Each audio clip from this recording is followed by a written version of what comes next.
Hey YouTube, I'm going to do a little comparison video today that I've sort of done before, but I'm going to do it again because you're going to understand why when you get into this video.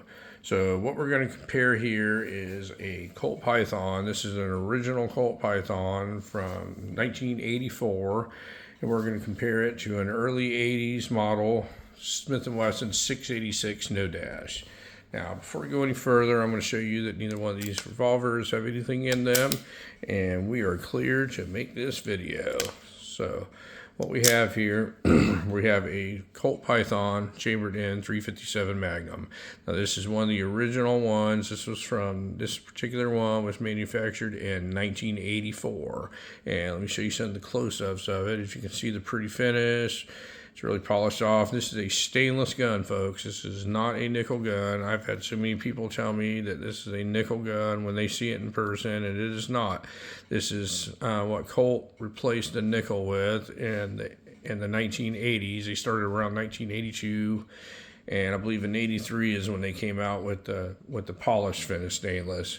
But this has the original wood target grips on it from the 80s, and they are in excellent shape, as you can see. There's maybe one nick or two out of the bottom of them, I don't know, but it's in almost perfect condition. This gun is. Now, there's been nothing done to this gun. This is exactly how it looks. Yes, I do shoot this gun, folks. I'm not a box Nazi and one of these people that claim to have quote unquote safe queens. Those people absolutely drive me nuts. But I'm going to do a comparison. In my very first video, I compared it to my 6-inch 686, and the 686 I have has a action job that's been done on it, and I said if these two guns are right out of the box, it wouldn't even be close. But that one wasn't right out of the box. That one was modified. So what I'm going to do, we're going to compare this Colt Python to this 686. Now, I just recently acquired this 686 here, like in the past week or so, and this gun is 100% stock.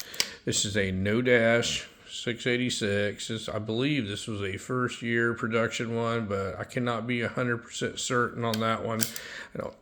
Smith & Wesson doesn't give you a surefire way to figure out the exact manufacturer without ordering a $100 letter, and I'm not going to do that. That's a collector thing, and I don't do that. I'm a shooter, and I'm a firearm enthusiast. I'm sure not a quote-unquote collector that's going to pack these things away. But anyway, folks, this is a stainless 686. For argument's sake, it was made about the same time as this Colt Python here. So in the 1980s, you would have went into the store and you would have seen these two laying side by side. Now, I don't remember the exact prices of these guns, but general rule of thumb is you could buy two of these for what you can buy this one for. And that's going to be a hard sell to most people. When you walk into a gun store, if you just seen these in there with a whole bunch of other things, and you're like, how much is that gun? And you say $1,000 for this one and $500 for this one. That's probably about what they were in the 80s. Let's just say that. Or let's say $800 and $400. Usually these were double of what these were. You're going to have to really explain to the general public on why this one costs half as much, and you're going to sell a lot more of these than you are of these. So what I'm going to do is I'm going to attempt to show you some of the differences. And another reason I'm doing this is they're both configured in 4-inch. When I did the first video, I used a 6-inch and a 4-inch. Well, this is a lot more fair here because this is a bone stock out of the box gun with the same finished material on it and the same length, same frame size and everything. So let's take a closer look at this Smith & Wesson. So this is Smith & Wesson 686 No Dash. And when you open this thing up, I mean, it is a well-made firearm, folks. I mean, it doesn't get much better than the original pre-lock, you call them, Smith & Wessons. They're really good-looking firearms. They come with beautiful grips on them. I always bragged about Smith & Wesson's grips. I mean, they're just gorgeous. This is a matte or satin finish stainless gun. And that's how they came. And if you look at all these corners here, I mean, there's nothing wrong with them, but you can see like the corner on the cylinder here and the corners here and everything. and just look at the way stuff fits together. Now, it's very well made. There's no mem parts in it like in today's times in the modern Smith & Wesson stuff, but look at this hammer on it. Now, there's no there's a firing pin mounted on the hammer, but look real close at the trigger. There's no serrations in this particular one. I believe you can get a model where they do have serrations on them, but this one I think is called the Combat trigger or something like that. It's a smooth front face trigger, but everything's well made. This is all forged up, but you see it's not polished at all like sort of the rest of the revolver is. The rest of the revolver is a little bit more finished off. It does have a little bit of sheen to it when it gets out in the light and all that, but if you look real close at the finish, it's more of a satin finish. So we can agree upon that. It's got a red ramp on the front of it. There's no recessing on the crown or anything, but that's what the front of it looks like. It's got adjustable target sights on it. It's adjustable for windage and elevation, and the front sight has a red ramp in it. There's serrations on top of it to knock down the glare on it. So overall, it's got a pretty large target hammer on it, and it's got very good texturing on top, like checkering on top of it. So you can reach it pretty well with your thumb when you work it. The action on this thing is bar none, probably the best you're ever going to feel if this is the first gun you ever picked up, or if you compare it to a lot less expensive revolver. You know, I'm not gonna really bash on any gun manufacturer, but there are lesser guns out there like a Rossi or a Taurus or something like that. This thing's going to have far superior of an action on it. The action is smooth all the way through. The single action is very crisp and very light. So we can all agree that this is probably a very well made revolver. It's a great looking revolver. I can't say anything really bad about it. Now, we're going to compare it to something that was sat in the showcase at the time that cost double of what Smith did. Now, if you look at this thing, we're going to look real close, and you're probably going to have to turn down the lighting on your TV or your phone, whatever you're watching on, because this thing, it looks like a mirror, folks. Just look at this thing, the way it's finished off. If you look at the edge of the cylinder right here, see how all the corners are all rounded off and just nicely finished, and all these corners here just nicely finished on it. If you look at the trigger, see how everything is finished the same as the rest of the revolver. Same with the hammer. Everything's all polished off and everything like that.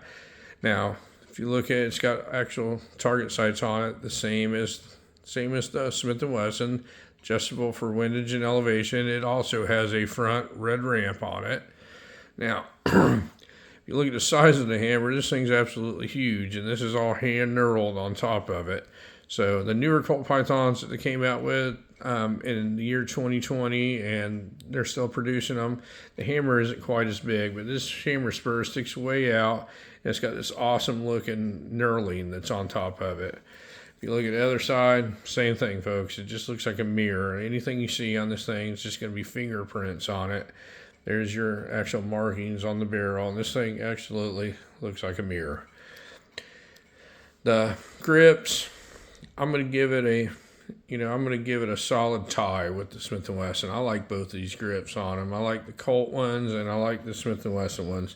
Now, what I like a little bit better about the Colt ones, if you look at this is raised checkering on it. So this was actually hand done by somebody. I don't know that Colt did it. I'm not trying to be an expert on this stuff, folks, but this is raised checkering on it, where the Smith & Wesson, it appears they use like a router to route this out, and then they checkered it. So it looks equally as nice. It's just two different ways to skin a cat. So this had a router ran around here, and they checkered it. The Colt, it's just raised. It's raised checkering, and I think it's really neat looking. But equally, I like both of these. I like both these grips equally as well. It's just two different ways to do them. Now, one of the differences in a Smith & Wesson and a Colt is on a Smith & Wesson revolver, when you cock the hammer back, it rotates counterclockwise. And on the Colt, it goes completely the opposite way. So it goes clockwise, folks. One of the other big differences is on a Colt, you pull on the cylinder release to open up this cylinder, and on the Smith & Wesson you push on it to do it. Now a lot of Smith & Wesson people will tell you that Smith & Wessons are better because you push on this to open it up and it's counterintuitive to pull back on them. Well, I believe that that's false, folks, and keep in mind I like both of these guns. I own both of them, but it's not counterintuitive to me because I have a lot more experience with these Colts than I do the Smith & Wesson. So I always find myself pulling back on them when they do. But where the big money is right here, folks, is this action. When you pull this hammer back, there's nothing wrong with this until you feel one of these, folks. I mean, this thing works like butter. It works like a butter knife going through hot butter. It's absolutely unbelievable. If you've never pulled back the hammer on a Colt Python, you need to do it once. If you don't have one, you don't want one or anything, go find one of these old Colt Pythons especially and pull this hammer back, and it's like nothing you've ever seen before. So the single action on it, it's going to probably be about the same, but where all the difference is double action. I mean, this action just works so smooth on this gun. It's just unbelievable. So this thing, you get the looks. I mean, you get all the looks of everything, and you get the action to go with it. So when you wonder where all the extra money went in the 80s and people were buying more of these, and you wondered why they didn't sell more of these, it's because the salesmen sucked. They didn't know how to sell stuff to people, folks. And I mean, all it takes is if you have the funds or the means to buy something like this, all you have to do is pick this up and it wouldn't even be close. Now, as far as looks goes, nobody's saying that this is a bad looking gun at all. I think this is an awesome looking gun. It's just, I don't think there's a living human being that's going to look at this gun and say that Smith & Wesson looks better. Even Smith & Wesson people will agree upon it. Now, what they do argue about all the time is that the Smith & Wesson is a better gun, and they're simply wrong, folks. They're both great guns. I'm telling you right now, I'm a big fan of both of these companies. They're both great guns. The Colt just has a little bit of an edge when you get them right out of the box. I mean, they look better, they're better finished off, and they have a better action in them. And a lot of people will tell you about the Smith & Wessons, that they're stronger and that the Colts go out of time and these things can handle doses of heavy loads a lot better. That's not true either, folks. I'm telling you right now, I've put thousands of rounds through Colt Pythons. I've never had this issue that everybody talks about on the internet, about them being out of time, and I've had a ton of these things in my life. I've dealt with a ton of Colt Pythons. I've never had one go out of time, folks. So you get the looks and you get the performance out of these. Now, which one's more accurate? I mean, you could make the argument that because of the twist rate, that the Colt will be a little bit more accurate.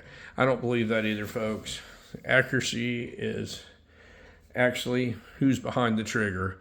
I think both of these guns will shoot every bit as good as the other, and if money was an issue, you're not losing anything by buying this gun right here. Not at all. You're not gaining a competitive edge by spending double on a Colt Python than you are a 686.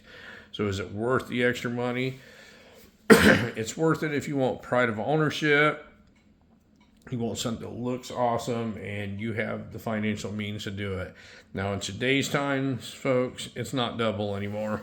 Now it is about double if you buy a new Smith & Wesson versus a new Colt Python. It's about the same difference as it was in the 80s.